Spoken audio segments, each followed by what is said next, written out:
하나님 말씀 봅니다. 마가복음 7장 24절에서 30절까지의 말씀, 신약성경 65페이지에 있습니다. 마가복음 7장 24절에서 30절까지의 말씀을 교독을 합니다. 신약성경 65페이지에 있습니다. 마가복음 7장 24절의 말씀을 제가 먼저 봉독해 올립니다. 예수께서 일어나사 거기를 떠나 두로 지방으로 가서 한 집에 들어가 아무도 모르게 하시려 하나 숨길 수 없더라.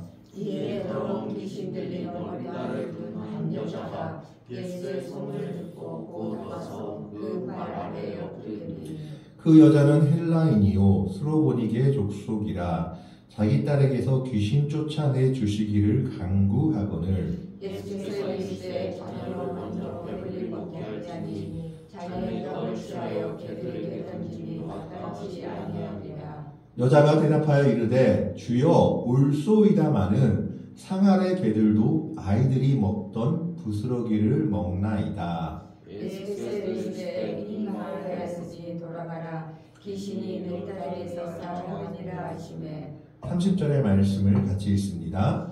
여자가 집에 돌아가 본즉 아이가 침상에 누웠고 귀신이 나갔더라. 아멘. 오늘 말씀은 우리가 잘 아는 말씀 중에 하나입니다.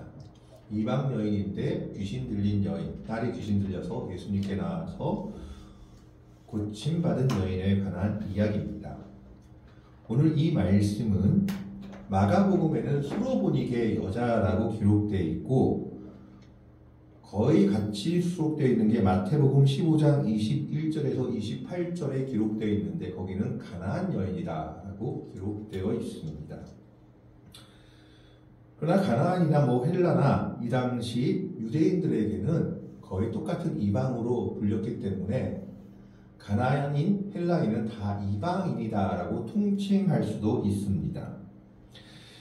오늘 말씀 24절에 보면 예수님이 몰래 쉬시려고 유대 지방에선 도저히 쉴 수 없을 것 같으니까 이방 지역이었던 두로 지방까지 몸을 피신시킵니다.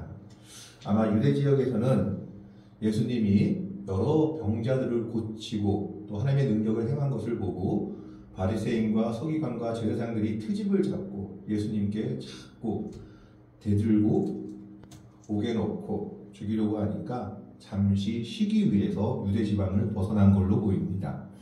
그래서 예수께서 일어나서 거기를 떠나 두로 지방으로 가서 한 집에 들어가 아무도 모르게 하려 하나 숨길 수 없더라고 기록되어 있습니다.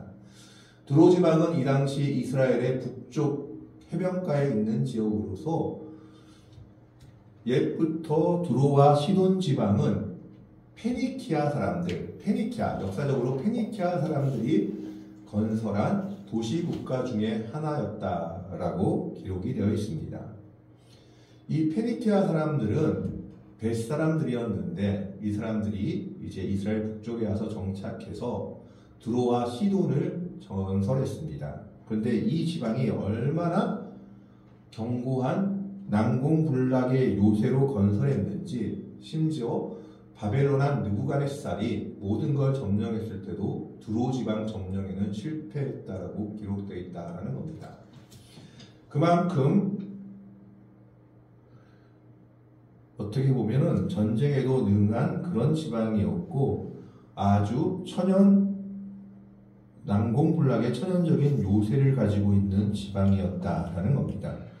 그런데 이 지방에 들어가서 예수님께서 쉬시려고 하셨을 때 어떤 여인 한 사람이 예수님이 그 지역으로 들어왔다라는 소문을 듣게 됩니다. 그 여인이 어떤 여인이었느냐? 25절에 보면 이에 더러운 귀신 들린 어린 딸을 둔 한 여자가 예수의 소문을 듣고 곧 와서 그 발 앞에 엎드리니 그런데 이 여자가 어떤 여자냐? 26절에 그 여자는 헬라인이요. 헬라인이라고 말했을 때는 헬라 제국 그리스 사람이라는 뜻이 아니라 이 당시는 이방 백성들을 초칭해서 헬라인이다 아니면 가나안이다 이렇게 말했다라고 보시면 됩니다. 어쨌든 그 여자는 이방인인데 어디 지방의 이방인이었냐? 스로보니게 족속이었다라고 기록되어 있습니다.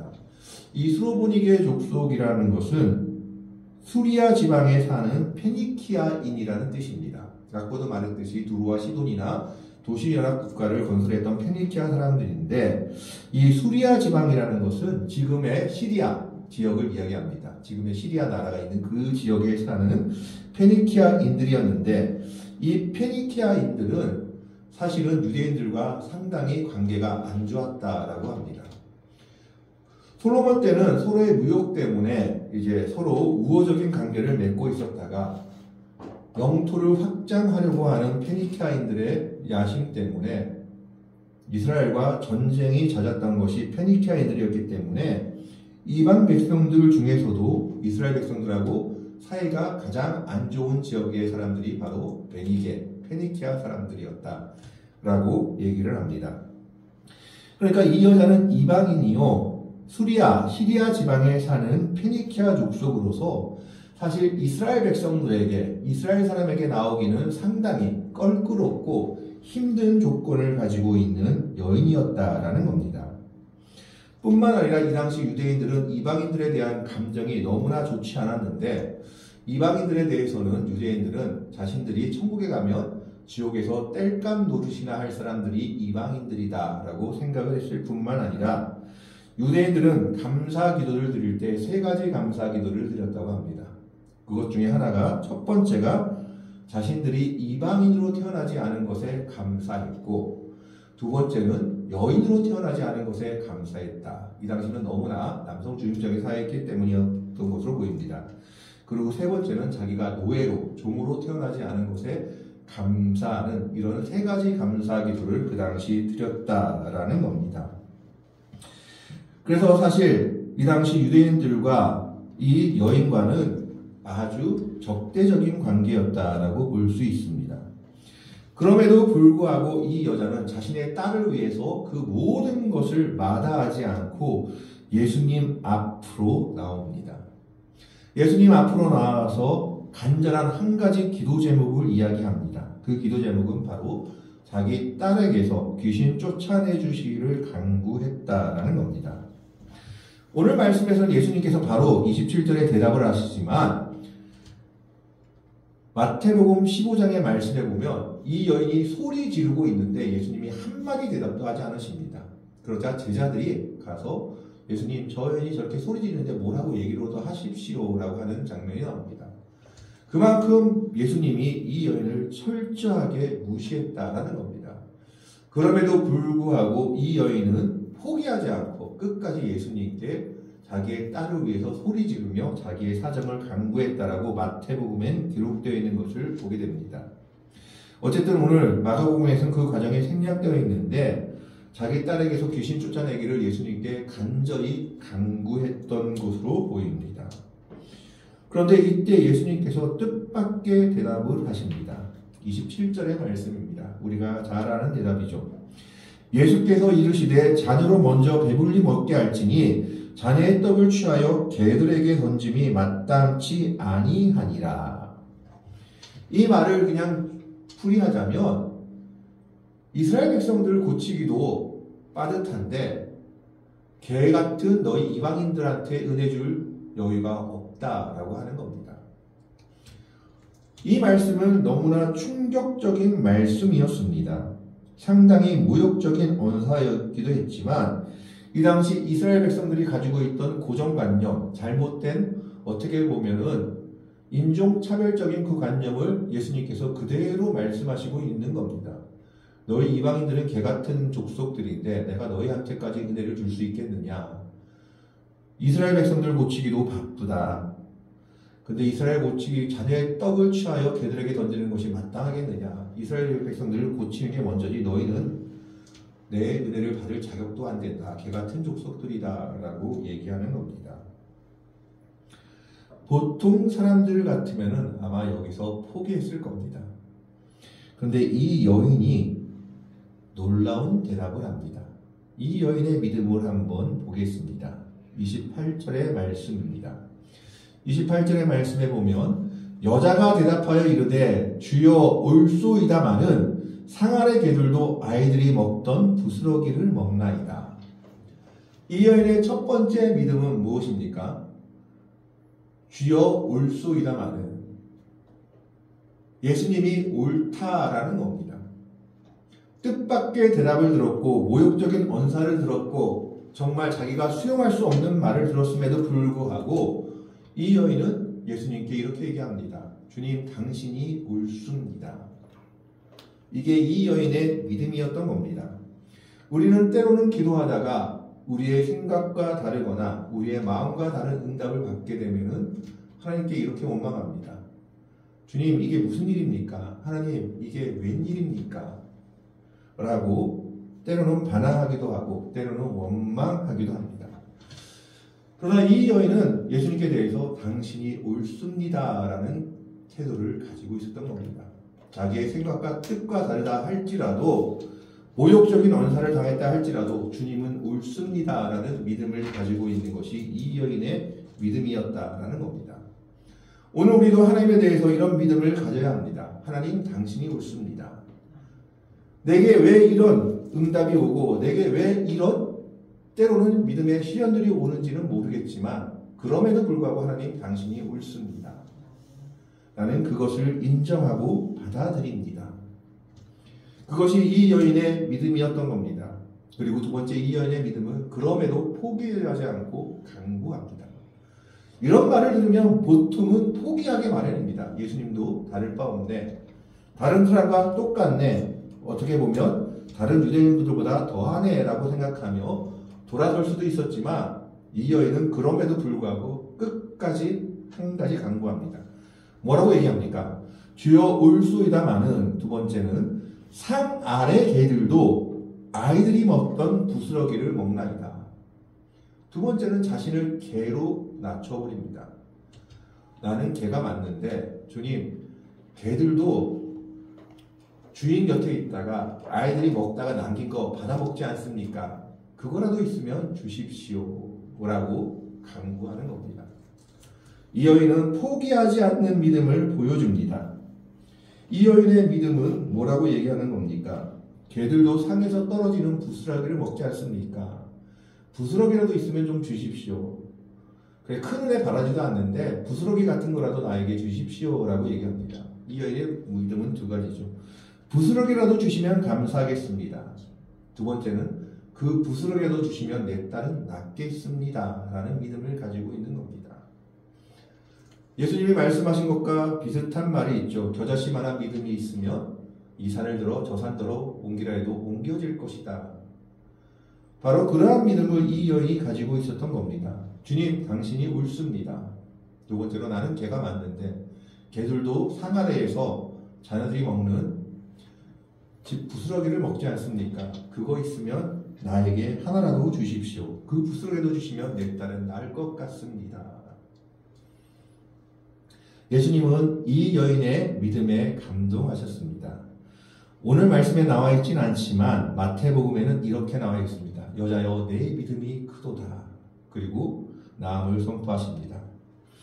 오늘 말씀에 보면 29절에 예수님께서 이렇게 얘기합니다. 29절에 보면 예수께서 이르시되 이 말을 하였으니 돌아가라, 귀신이 내 딸에게서 나아갔느니라 하시매. 예수님이 뭐라고 얘기합니까? 이 말을 하였으니. 무슨 말입니까? 내가 지금 믿음의 고백을 하였으니 그 믿음을 내가 받아들였다라는 겁니다. 예수님이 이 여인을 시험하셨을 때 자녀를 먼저 배부르게 먹게 할지니 자네의 떡을 취하여 개들에게 주는 것이 마땅하지 않다라고 했을 때 이 여인은 두 가지로 응답합니다. 주님 옳습니다. 두 번째는 내가 개가 맞는데 그래도 부스러기라도 주십시오. 예수님은 그 믿음을 보시고 마태복음에서는 여자의 내 믿음이 크도다 얘기하셨고 오늘 마가복음에서는 네가 이 말을 하였기 때문에 내가 응답을 받았다. 이 믿음을 내가 받았다라고 얘기하는 겁니다. 그래서 돌아가라, 귀신이 내 귀에 딸에게서 나아갔느니라 하시매 이 딸이 어떤 귀신이 들렸는지는 성경에 정확하게 나와 있지 않습니다. 뭐 간질이 걸렸는지 뭐 병에 걸렸는지 나와 있지 않지만 확실한 것은 귀신을 위해서 고통을 받았던 것 같습니다. 그런데 예수님의 이 말을 듣자마자 이 여인은 믿었던 것 같습니다. 30절 말씀에 보면 여자가 집에 돌아가 본즉 아이가 침상에 누웠고 귀신이 나았더라. 아마 아이가 침상에서 제대로 걷지도 못했던가 많은 아픔을 겪었던 것 같습니다. 그런데 이 여인은 예수님의 말씀을 듣자마자 믿고 자기 집으로 돌아갑니다. 그리고 집으로 돌아가자마자 아이가 낳은 것을 믿음의 눈으로 보게 됩니다. 오늘 이 여인의 믿음은 우리에게 큰 경종을 웁니다. 예수님이 이렇게 어떻게 보면 쌀쌀 맞는 게 아니라 무시하게까지 대답하셨음에도 불구하고 이 여인은 예수님께 이렇게 얘기합니다. 예수님 맞습니다. 오늘 우리도 하나님에 대해서 이런 믿음을 가져야 할 겁니다. 하나님 당신이 옳습니다. 하나님 이 상황이 이 형편이 어떻게 보면 내 생각과 내 뜻과는 다르다 할지라도 하나님 당신이 옳습니다. 그러나 그럼에도 불구하고 이 여인은 끝까지 기도하죠. 부스러기라도 주십시오. 우리는 또 그렇게 인정한 다음에 그럼에도 불구하고 하나님 그럼에도 불구하고 우리가 드리는 기도를 들어주십시오 하고 끝까지 기도할 수 있는 믿음이 있어야 한다라는 겁니다. 이것이 오늘 스로보니게 여인의 믿음이었습니다. 그녀는 자신이 무시당하는 것은 전혀 개의치 않았습니다. 왜 그랬습니까? 자기 딸을 살려야 한다는 간절함이 있었기 때문입니다. 아들을 군대 보내고 나니까 눈에 띄는 게 군인들밖에 안 보여요. 이렇게 병드니까 자기 딸이 병드니까 어떻게 됩니까? 이 여인의 마음에는 딸 살리는 거 외에는 없는 겁니다. 자기가 무시받는 거 그리고 자기가 천대받는 거 이스라엘 백성들하고 사이가 껄끄러운 거 아무 문제가 되지 않았던 겁니다. 그 모든 걸 무시하고 예수님 앞으로 나아가서 예수님 만나면 다 되겠지 하고 생각했을 수 있지만 예수님이 무시함에도 불구하고 포기하지 않습니다. 주님 당신이 옳습니다. 그럼에도 불구하고 지푸라기, 부스러기라도 나에게 주십시오. 예수님은 이 여인의 믿음이 크다라고 마태복음에서 칭찬하셨고 마가복음에서는 네가 이 말을 하였기 때문에 네 딸에게서 귀신이 나갔다라고 선포하십니다. 이 여인의 믿음이 응답받고 인정받은 겁니다. 오늘 우리의 믿음도 이 스로보니게 여인의 믿음과 같은 믿음을 가지길 바랍니다. 이해되지 않는 일이 있다 할지라도 때로는 우리의 마음속에 받아들일 수 없다 할지라도 우리는 하나님에 대해서 주님에 대해서 이 여인과 같은 믿음을 가져야 합니다. 주님 당신이 옳습니다. 그리고 끝까지 기도해야 합니다. 그럼에도 불구하고 주님 부스러기 은혜라도 우리에게 주십시오. 그러면 내 딸이 내가 낫겠습니다. 믿음을 가지고 기도할 때 주님께서는 그 믿음에 응답해 주시는 분입니다.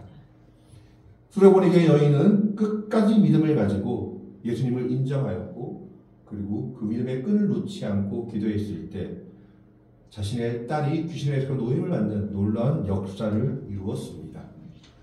오늘 우리도 이런 스로보니게 여인과 같은 믿음을 가지고 주님 앞에 나아가기를 바랍니다. 주님 당신이 옳습니다. 그럼에도 불구하고 주님 우리에게 은혜를 주십시오 라고 끝까지 기도할 때 주님은 우리에게 믿음의 백성들에게 놀라운 은혜를 허락하실 겁니다. 내 병든 손 내밀라고 얘기하시며 그 병든 손을 잡아주시고 그 병든 손을 일으키시며 그 병든 손이 낫게 하는 기적이 오늘날에도 하나님의 백성들에게 일어날 줄로 믿습니다. 이 스로보니게 여인과 같은 믿음을 통해서 주님의 놀라운 은혜를 맛볼 수 있는 복되고 아름다운 성도들이 되시기를 주님의 이름으로 간절히 축원합니다. 기도하겠습니다. 하나님, 오늘은 스로보니게 여인의 믿음을 봅니다. 비록 이방 여인임에도 불구하고 그는 유대인들과 적대적인 관계에 있었음에도 불구하고 자신의 딸을 위하여 주님 앞에 나오기를 주저하지 않습니다. 그가 주님께 간구했을 때 오히려 주님이 그 여인을 무시하며 괴라고 말했음에도